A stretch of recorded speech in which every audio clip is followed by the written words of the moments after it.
یہ ہم کہہ سکتے ہیں میرا خیال ہے. لیکن ایران پہ بہت زیادہ ہم تنقید کرتے ہیں کہ انٹرنیشنل لا کیا کہتا ہے, اسٹریٹ آف ہارموز جو ہے ایران کس حد تک اس پہ کنٹرول کر سکتا ہے یا ٹولز لے سکتا ہے. ہم نے ایک طرح سے جو گلوبل بلی ہے امریکہ جو بھی کہتا ہے ہم کہتے ہیں تو ٹرمپ ہیں. ابھی جو انہوں نے بات کی ہے اس کی کیا قانونی فاؤنڈیشن ہے, اس کی کیا مطلب یہ کیا ویلیڈیٹی ہے, اس کی کچھ بھی نہیں ہے.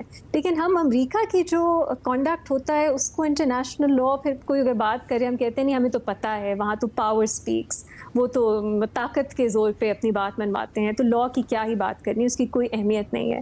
لیکن جو چھوٹا فریق ہے یہاں پہ ان پہ ہم زیادہ قانون کی بات کرتے ہیں. تو مجھے یہ انٹرسٹنگ ایک کمپیریزن لگتا ہے کیونکہ جو ڈونلڈ ٹرمپ نے بات کی وہ تو کلیئرلی ان لافل ہے. اب آپ کا جو سوال ہے کہ ایران کی حکمت عملی, دیکھیں جو شروع سے ایران جو اپنی نیبرنگ سٹیٹس پہ اٹیک کر رہا ہے اس کا کوئی جنگ میں بھی اس کا کوئی جواز نہیں جب تک یہ وہ پروو نہ کریں کہ وہ امریکہ کی یا اسرائیل کی مدد کر رہے ہیں ایران کے جو اٹیکس ہو رہے ہیں اس پہ. اسٹریٹجی ان کی شاید سکسیزفل ہو یہ تاکہ اوور آل ایک پریشر بڑھے یا دنیا میں جو اکانومی ہے اس پہ امپیکٹ ہو, لیکن یہ اگر آپ قانونی طور پہ دیکھیں یہ درست نہیں ہے.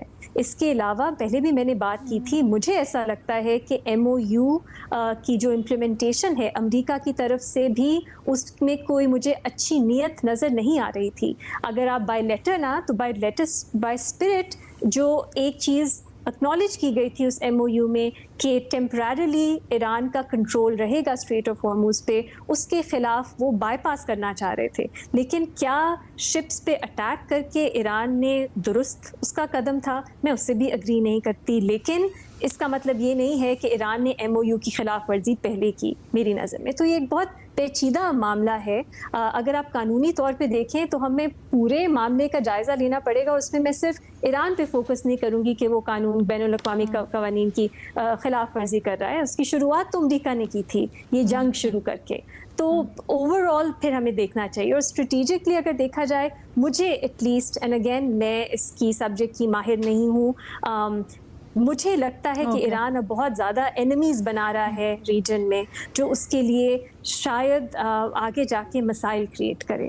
کیونکہ میں اب دیکھ رہی ہوں جو معاملہ ہے یہ آؤٹ آف ہینڈ بالکل نہ چلا جائے. پہلے سعودی عربیہ نے, قطر نے ایران کے ساتھ مطلب کافی حد تک میڈیشن کی کوشش کی تھی, چیزیں بہتر کرنے کی کوشش کی تھی. اب ایران انہیں آئسولیٹ نہ کرے, میری تو یہی امید ہوگی کیونکہ اکیلا ایران امریکہ کے سامنے شاید نہیں کھڑا ہو سکتا.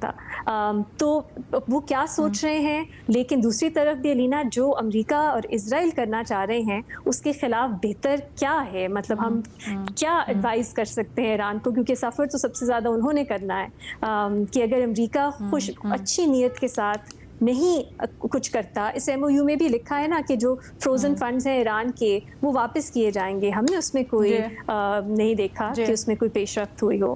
تو امریکہ کی طرف سے بھی وہ کانفیڈنس بلڈنگ میجرز نہیں ہم نے دیکھے. سو کمپلیکیٹڈ سچویشن ہے. میرے پاس کوئی اس پہ حتمی رائے نہیں ہے, لیکن کچھ چیزیں ہیں جس کی ایران پہ آپ تنقید کر سکتے ہیں. اتنی ٹینس صورتحال, پھر اس میں معاملہ یہ بھی ہوتا ہے نا کہ ٹھیک ہے, ایک تو اتنی ٹینس صورتحال اس کے اندر یہ بھی ہے کہ ایک موو میٹر کرتا ہے, پھر درمیان میں جو دیگر فیکٹرز یا ویریبلز انوالو ہو رہے ہیں. عمر چیمہ صاحب, اب جیسے ادھر سعودی عرب کے اوپر یمنی حوثیوں کا حملہ, اس کو کس طرح سے ایویلیویٹ یا اینالائز کر رہے ہیں آپ؟ یمنی حوثیوں کا اس ساری سچویشن میں سعودی عرب کے اوپر حملہ کیا دوبارہ جنگ بھڑکانے کی ایک سازش ہو سکتی ہے, یا اس کی کیا اہمیت ہے سارے کے سارے جو محاذ چھڑا ہوا ہے اس کے اندر؟ جو آپ حوثیوں کی بات کر رہی ہیں یہ کون ہے؟ الٹیمیٹلی یہ بھی تو ایران کی پراکسیز ہے نا. یعنی کہ وہ چیز آپ ذرا امیجن کریں, اگر ہم اپنے کانٹیکسٹ میں دیکھیں تو ہم کافی دیر اپنی ریاست کو اس بات پہ کنڈیم کرتے رہے ہیں کہ ہم نے private militia, non state actors, زیادہ تر یہ کوئی کشمیر کے حوالے سے ہوتے تھے یا افغانستان کے حوالے سے. لیکن ایران کا دیکھیں, یعنی کہ ان کے مقابلے میں ہم تو بڑا ہمبل فیل کرتے ہیں کہ انہوں نے ہر طرف اپنی پراکسیز جو ہیں وہ قائم کی ہوئی ہیں, ان کو ڈپلائی کیا ہوا ہے. جو ریما بات کر رہی تھی گلوبل بولی کی, ریجنل بولی کی, آپ یہی دیکھیں کہ الٹیمیٹلی بعض اوقات یہ طے کرنا مشکل ہوتا ہے کہ کس کی سائیڈ لی جائے. کہ ایک گلوبل بلی ہے اور دوسرا جو ریجنل بلی ہے اس کی بھی ڈیزائر وہی ہے. یہ نہیں ہے کہ وہ کوئی ایک قانون کی حکمرانی چاہتا ہے, یعنی کہ وہ کوئی رول آف گیم پہ کوئی اصرار کر رہا ہے, یعنی کہ وہ ریجن میں جو کچھ ہو سکتا ہے وہی کر رہے ہیں. ایک بک ہے ایران کے بارے میں, ایک ایران کے ہی ایک آتھر ہے, انہوں نے لکھی ہوئی ہے ٹیمپریچر رائزنگ. تو اس میں وہ کہتے ہیں کہ جب وہ 1979 میں انقلاب آیا نا تو ان کی امام خمینی سے, ابھی وہ فرانس میں تھے, ادھر ملاقات ہوئی تو انہوں نے ان کو مبارکباد دی. انہوں نے کہا کہ یہ انقلاب جو ہے نا صرف ایران کے لیے نہیں ہے, یہ پورے ریجن کے لیے ہے. تو جو عرب ان کی وجہ سے سفر کر رہے ہیں, یا جو ہم الزام عربوں پر بھی لگاتے ہیں کہ ادھر انہوں نے امریکن ٹروپس کو کیوں آنے دیا, تو اس کی بھی آپ ہسٹری دیکھیں تو وہ دو بندوں سے خوفزدہ تھے. ایک وہ صدام سے خوفزدہ تھے, جب اس نے کویت پر اٹیک کیا تو انہیں لگا کہ نیکسٹ جو ہے وہ کسی کی بھی باری ہو سکتی ہے. دوسرا انہیں ایران سے خطرہ تھا, اور ایران نے بھی بار بار ان کو ریمائنڈ کرایا, ویلیڈیٹ کیا کہ آپ کے خدشات جو ہیں وہ درست ہیں, کوئی غلط نہیں ہے. تو اوورآل ایران کا اگر اپنے ارد گرد کو دیکھیں تو کسی کے ساتھ کوئی اچھے تعلقات نہیں ہیں. اب جو ان کا نئے ہرمز پر ایشو ہے, ڈونلڈ ٹرمپ جو ہے وہ تو ایک انٹرنیشنل بلی ہے. اب اگر ایران کا دیکھ لیں, ان کی بھی یہ خواہش ہے کہ کسی نہ کسی طریقے سے اپنے رویے سے لکھا کے یا ایکشن کے ذریعے یہ ثابت کریں, یا ایک لوگوں کا ذہن سازی کر دیں کہ یہ جو ایک ہم خیال کیا جاتا ہے کہ یہ ایک انٹرنیشنل واٹرز ہے, نہیں, یہ ہمارے واٹرز ہیں, یعنی کہ ادھر سے گزرنے والے جو بھی ہیں وہ ہم پر ڈیپینڈنٹ ہو گئے. اور انہوں نے اس پہ عمان کو بھی ساتھ ملایا. عمان نے پہلے ہاں بھر دی, پھر اس نے ٹرمپ نے کوئی ایک دھمکی میں ٹویٹ کیا, پھر وہ وڈرا کر گئے, پھر انہوں نے کہا کہ نہیں اس طرح سے تو نہیں ہونا چاہیے, ہمیں ٹول ٹیکس تو نہیں لینا چاہیے, لیکن چلیں ادھر کوئی صفائی وغیرہ کا اور ہم کوئی ایک گلہ رکھ دیتے ہیں, کوئی نہیں کہ کسی کی مرضی ہے, کوئی دے دے کوئی نہ دے, ان کی مرضی ہے, تو وہ کرنا وہی چاہتے ہیں. اب جو ٹرمپ ہے یہ جوابی طور پہ یہ کر رہا ہے کہ جی اب باقی جو ہے ان کو کسی کو نہیں دینا پڑے گا, ایران یا ایران کے جو کسٹمرز ہیں ان کو پیسے دینے پڑیں گے. تو میں اس سارے عمل کو یہی سمجھتا ہوں کہ جیسے نا یہ اب مذاکرات ہو رہے ہیں وہ مسل پاور کے ذریعے ایک دوسرے کی وہ چیک کر رہے ہیں کہ کس کے پاس زیادہ پاور ہے. جب ان کو اندازہ ہو جائے گا تو پھر ہمارا رول شروع ہو جائے گا جی کہ آئیں جو دوبارہ مذاکرات کرائیں. ادروائز ہمارے کہنے سے یا یہ جنگیں جو ہیں یہ اخلاقیات پر نہیں چلتی. اچھا, ہم بھٹی صاحب کے پاس چلتے ہیں. بھٹی صاحب, آپ کا کیا اسیسمنٹ ہے ساری سچویشن پہ؟ میڈم شیخ, پہلی بات تو یہ ہے کہ بد نصیبی اور بدقسمتی سے پورے خطے میں اس وقت جنگ پھیل چکی ہے. امریکہ ایران محاذ, اسرائیل لبنان محاذ, حوثی اور سعودیہ محاذ, اور جو وقفے سے امریکہ اور ایران کے ایک دوسرے پر وار ہو رہے ہیں. امریکہ ایران میں یوں سمجھ لیں کہ باقاعدہ جنگ چھڑ چکی ہے, اور باقاعدہ جنگ کس طرح چھڑ چکی ہے کہ ٹرمپ صاحب نے وہ تیل پر جو پابندی اٹھائی تھی وہ واپس لے لی ہے, اور کہا ہے کوئی منجمد اثاثے نہیں ملیں گے, جو ایران کے فریز اثاثے ہیں وہ نہیں ملیں گے. ٹرمپ صاحب نے ایران کے ساحلی علاقوں کی ناکہ بندی کر دی ہے پھر سے, پہلے بھی 3 مہینے رکھی تھی. اب نئے ہرمز بند کر دی ہے ایران نے. تیل کی قیمتیں $85 فی بیرل سے تجاوز کر گئی ہیں, اور ایران نے اسلام آباد MOU خاتمے کا اعلان کر دیا ہے. انہوں نے کہا کہ اب نو مور اسلام آباد MOU. اور یہ جو پورے خطے میں جو پہلے ہم ایک محاذ کو دیکھ رہے تھے اب 3 محاذ ہو گئے ہیں, تو یہ بد نصیبی ہے, بدقسمتی کی بات ہے. لیکن میں حیران ہوتا ہوں سن کر بہت ساری باتیں کہ ایک تو کہ یہ اس میں کوئی ایران کا کردار ہے. ایران کا بھائی کیا کردار ہے اس میں؟ ایران کیا کر رہا ہے اس میں؟ ابھی ہمارے اسی پروگرام میں ڈسکس ہوا کہ وہ اس کی بیکڈ پراکسی ہے, وہ اس کی بیکڈ پراکسی ہے, اور وہ اس کی بیکڈ پراکسی ہے, اور سب سے زیادہ پراکسیز اسرائیل کی ہیں. اسرائیل کے پاس جوہری پروگرام بھی ہے. اسرائیل جو کچھ کر چکا ہے اس خطے میں وہ بھی سب کو پتہ ہے, تو اس کو سب جائز ہے. لیکن باقی کوئی ملک اگر کوئی اس پر کوئی اس طرح کا الزام بھی لگے تو اس کو تباہ کر دو. پھر یہ کون سا قانون اجازت دیتا ہے کہ آپ کسی ملک میں آ کر ان کی پوری مرکزی قیادت کو شہید کر دیں؟ اور پھر یہ کون سا قانون اجازت دیتا ہے کہ آپ اقوام متحدہ, نیٹو, یورپ سب کو ایک طرف رکھیں اور آپ جو ایک معاہدہ ہوا تھا اس کو یک طرفہ طور پر ختم کریں اور آ کے حملہ کر دیں؟ پھر یہ کون سا قانون اجازت دیتا ہے کہ آپ 2 مرتبہ جب مذاکرات ہو رہے ہیں مذاکرات سے اٹھ کر حملہ کر دیں؟ پھر یہ کون سا قانون اجازت دیتا ہے کہ مفاہمتی یادداشت پر دستخط ہو چکے تھے اور وہ بھی آپ کہیں کہ نہیں ہمیں وہ بھی منظور نہیں ہے؟ ایک 80 سال کا شخص جو امریکہ کا صدر ہے، یہ اس کی ثواب دید ہے، پوری دنیا اس کی مرضی سے چلے گی، اور اگر پوری دنیا اس کی مرضی سے چلنا ہے تو پھر تو یہی ہونا ہے جو ہو رہا ہے۔ وینزویلا اور اس کی صدر اور اس کی بیگم کا کیا قصور تھا؟ کیوبا کا کیا قصور ہے؟ گرین لینڈ کا کیا قصور ہے؟ کینیڈا کا کیا قصور ہے؟ یہ ٹیرف کیوں لگ رہے ہیں؟ یہ تارکین وطن کے جو امریکہ میں ان کے بچے علیحدہ، والدین علیحدہ، وہ قوانین کیوں آ رہے ہیں؟ ساری جگہ ایران ہے۔ تو یہ اس ایک شخص کی وجہ سے یہ سب کچھ ہو رہا ہے، اور اس کا نام صدر ٹرمپ ہے، اور جب تک یہ شخص موجود ہے امریکی کرسی صدارت پر یہ ایسا ہی چلے گا۔ اور 2-3 باتیں صرف کرنا چاہوں گا۔ پہلی بات تو یہ کہ لبنان میں 20% علاقہ اسرائیل نے قبضہ کر لیا ہے، 12 لاکھ لبنانیوں کو نکال دیا جنوبی لبنان سے۔ صرف 2-3 جملے، اور اس میں کیا، اس میں بھی ایران شامل ہے؟ اور مجھے بتائیے کہ جو 3,500 لبنانی شہید کر دیے یا مار دیے وہ بھی شامل ہے، اور وہ کدھر ہے ٹرمپ کا پیس آف بورڈ؟ اور غزہ میں 2,500 خلاف ورزیاں کر چکا ہے اسرائیل جنگ پیس کی یا جنگ بندی کی۔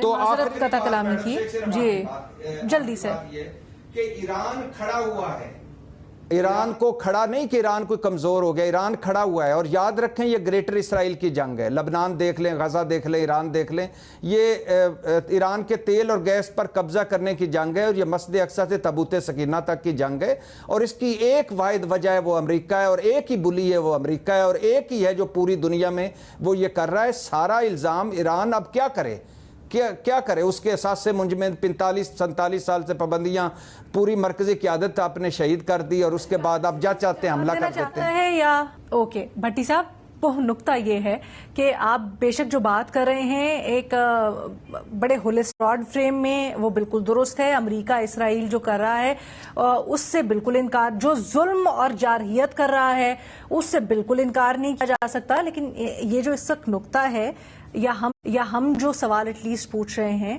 اور ماہرین جن کے اوپر آپ نے پوائنٹ آؤٹ کیا جو ایران کی حکمت عملی کے اوپر سوال اٹھاتے ہیں، وہ یہ پوائنٹ آگے رکھتے ہیں کہ جب MOU ہو گیا، امریکہ مجبور ہو کر پیچھے ہٹ گیا، حملے بند ہو گئے، تو اس کے بعد ایران کی حکمت عملی جہاں اس نے جہازوں کے اوپر فائر کیا، بات چیت ہو رہی تھی، ان چینلز کے اوپر سوالیہ نشان لگ گیا، وہ بند ہونا اور اب جو آگے ہو رہا ہے سخت موقف، کیا وہ درست ہے یا نہیں ہے؟ آپ کو اس کے اوپر ایک موقف ہو سکتا ہے، اور بالکل ہم نے وہ ایکسیپٹ کیا۔ اچھا جی، جاتے جاتے سلیم صافی صاحب ایک چیز بتا جائیے گا سر، ابھی ہم یہاں پہ بڑا امپورٹنٹ اس کا ایلیمنٹ ڈسکس کر رہے تھے جو حوثیوں والا ہے۔ سمپلی پٹ سر، کیا یہ جو اسکلیشن ہے یہ باب المندب کے اوپر کوئی گز ڈال سکتی ہے، یا باب المندب کے اوپر بھی کلیشز ہو سکتے ہیں، یا وہاں پر کوئی سچویشن کریٹ ہو سکتی ہے کہ ایک طرف سے ہارموز کے اوپر معاملہ، دوسری طرف سے یہاں پر بھی ایسکلیشن ہو؟ دیکھیے، پچھلے وار کے دوران بھی اور MOU سے پہلے بھی بار بار یہ دھمکی ایران کی طرف سے دی جاتی رہی کہ وہ باب المندب کو بھی بند کر سکتے ہیں اور بند کروا سکتے ہیں، کیونکہ خود تو انہوں نے نہیں کرنا ہوگا، حوثیوں کے ذریعے ہی کروانا ہوگا۔ اور اس مرتبہ بھی وہ یہ دھمکی دے چکے ہیں کہ یہ جو رستہ ہے اس کو وہ حوثیوں کے ذریعے وہ بند کرائیں گے۔ لیکن یہ ایک چیز کو سمجھنے سے ہم بھی قاصر ہیں کہ جس کی طرف چیمہ صاحب نے اشارہ کیا کہ پہلے پاکستان نے جب پراکسی پالے ہوئے تھے تو وہ کوئی کسی برے مقصد کے لیے نہیں تھے۔ کشمیر کی آزادی بڑا مقدس وہ مشن تھا، یا افغانستان کی آزادی وہ بھی بڑا مقدس مشن تھا، لیکن ہم یہ کہتے تھے کہ نہیں بھائی، پراکسیز پالنا جو ہے اور اس کے ذریعے مختلف ممالک کو تنگ کرنا یہ درست عمل نہیں ہے، اور پاکستان نے ان چیزوں کا خاتمہ کر لیا، تو آج ہم اس کو اپریشیٹ بھی کرتے ہیں۔ تو جب پاکستان کی پراکسیاں ٹھیک نہیں تھی تو پھر ایران کی پراکسیاں وہ ٹھیک کیسے ہو سکتی ہیں؟ مثلا وہ حوثی ہو، وہ کوئی دوسرا ہو، کوئی تیسرا ہو۔ اور ایک اور نقطہ بھی اس کو سمجھنے سے ہم قاصر ہیں کہ دیکھیں، وہ تو ہم سب مسلمان ہیں، اور پچھلے 3-4 مہینے یہاں پہ بیٹھ کے ہم نے مسلسل امریکہ ہی پہ تبارہ کیا ہے، امریکہ کے ظالم ہونے، جارے ہونے، اور اس میں تو کوئی دوسرا سوال نہیں ہے، اس کی تفصیلات ہی ہم بیان کرتے رہے اس پورے عرصے میں، لیکن ہم دوسرے کو ایک بھائی کی حیثیت سے بھی کبھی کبھار تو نصیحت کر سکتے ہیں نا، ان کو متوجہ کر سکتے ہیں نا۔ مثلاً اب لبنان ایک دوسرا ملک ہے، اس کا اپنا صدر ہے، اپنا وزیر اعظم ہے، اپنا ان کا نظام ہے، تو مجھے کیا اختیار حاصل ہے کہ میں ان کے بیہاف پہ وہ امریکہ کے ساتھ یا کسی اور کے ساتھ ڈیل کروں، جس طرح کسی اور کو یہ اختیار نہیں ہے کہ وہ ایران کے بیہاف پہ وہ امریکہ کے ساتھ یا پاکستان کے ساتھ یا کسی اور کے ساتھ ڈیل کرے۔ تو انہی اصولوں کے تحت تو پھر کسی اور کو یہ اختیار نہیں ملنا چاہیے کہ وہ لبنان کے بیہاف پہ ڈیل کرے دنیا کے ساتھ۔ سر آلسو بڑی سچویشن کمپلیکیٹڈ بھی بنا دیتا ہے نا، جیسے ابھی ہم باب المندب کی اگر یہ معاملات اس طرف یا خدشات جیسے پائے جا رہے ہیں کہ وہاں پر بھی ایسکلیشن ہو سکتی ہے یا امکانات ہیں، تو کیا پاکستان سعودی عرب کے ساتھ جو معاہدہ ہے اس کے نتیجے میں براہ راست پھر انوالو ہو سکتا ہے؟ کیا شکل نکلتی ہے؟ آلریڈی بڑے کمپلیکیٹڈ معاملے کے اندر صورتحال اور گمبھیر ہو گئی ہے، بٹ ہمارے تجزیہ کاروں کی آپ نے اس کے اوپر رائے جانی، بٹی ہوئی رائے ہے۔ بھٹی صاحب اگری نہیں کرتے، وہ سمجھتے ہیں ایران کو مورد الزام ٹھہرانا یا ان کی حکمت عملی کو ڈاؤٹ کرنا بالکل بھی درست نہیں ہے، ساری فوکس امریکہ اور اسرائیل کی طرف ہونا چاہیے، لیکن باقی پینل یہ سمجھتا ہے کہ ایران کی جو حکمت عملی ہے وہ اس کو فائدہ بالکل نہیں پہنچا رہی ہے۔ سو آن دیٹ نوٹ ہم آپ سے اجازت چاہیں گے، اللہ حافظ۔